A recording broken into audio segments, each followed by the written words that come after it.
I have in my possession a secret map by the planners of the New World Order. Because the global order is changing again. A new world order.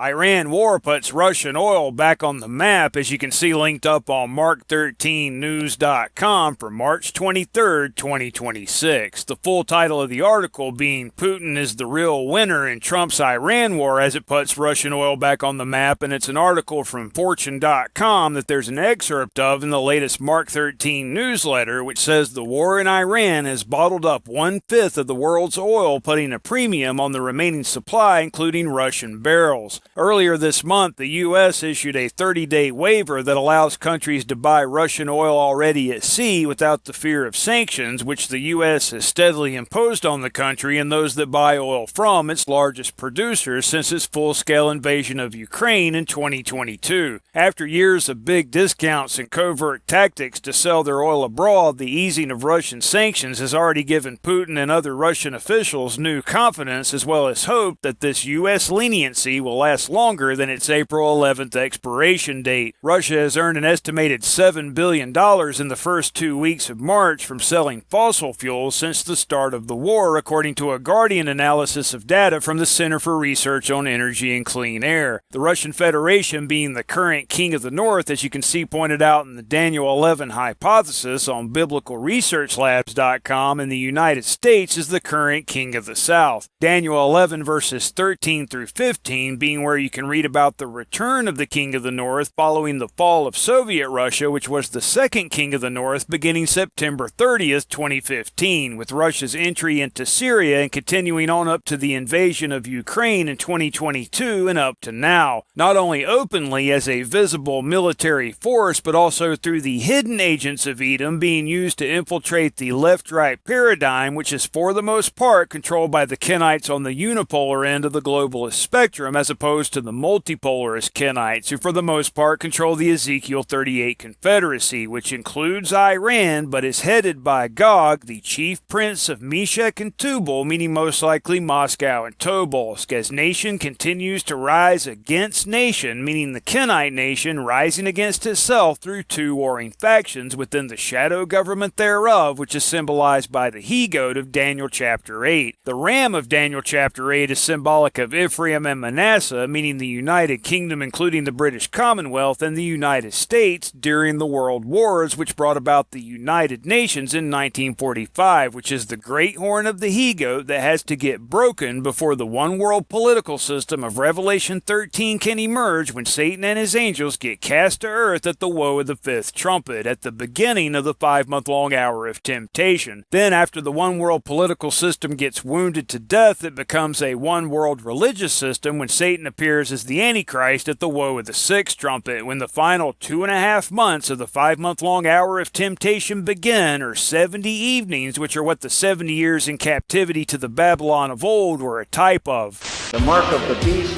is the deception that Satan is Jesus' return.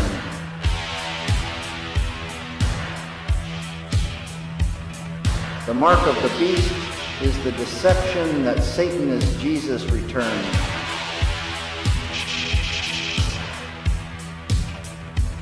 The mark of the beast is the deception that Satan is Jesus' return. For 20 free magnetic business cards, email us at mark13records@mail.com. Hey, why so sad? And this isn't the first time I've noticed it.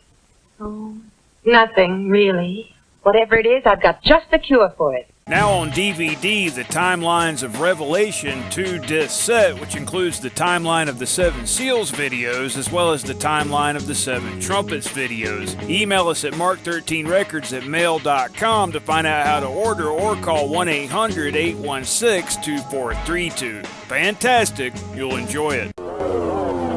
There is no difference between the ultimate goals of these two groups. The only difference is that they compete with each other for dominance. But really they're part of the big two opposing factions. They'll fight tooth and nail for territory and dominance and control. But their goal is exactly the same.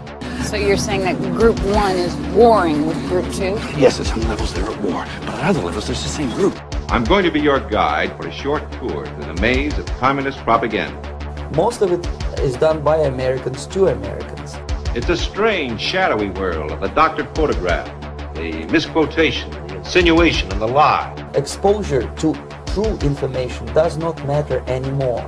They still operate as secrets of service. The former KGB has changed its name, but it's bigger and more powerful than ever before. I think we're being pushed towards essentially the same policies, but by a different group of quote-unquote leaders. The scientific, technological elite.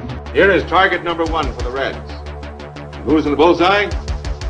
You are. With Washington postponing peace talks between Russia and Ukraine due to the conflict with Iran. Zelensky is concerned Moscow is taking advantage of the situation. Cuba's political system, including the term of its president, is not up for negotiation in talks with the United States. That's according to Cuba's deputy foreign minister, following reports that Washington sought to remove Cuban President Miguel Diaz-Canel from power. The communist-run nation said a week ago that it had entered talks with the U.S. government as an oil blockade imposed by U.S. President Donald Trump pushes it deeper into economic crisis. 2 Russian tankers are en route to Cuba in an attempt to bypass US sanctions as one of the worst energy crises in modern history grips the Caribbean nation. Experts note Moscow might be trying to strengthen its influence in the Western Hemisphere after the capture of Nicolas Maduro in Venezuela. The fundamental basis of the U.S. imperial order since the end of the Second World War has been, on the one hand, petroleum, and on the other hand, the U.S. dollar. The globe's production and finance worlds are dependent on the petroleum that the U.S. has guaranteed the flow of since the end of the Second World War, and which, until the nationalization of oil in the 1970s and 80s, basically controlled something like 60% of the world's oil reserves. After nationalization, that percentage dropped dramatically, but the US dollar continues to be, and the financial channels that the US has crafted continue to be a very significant bolster for the empire.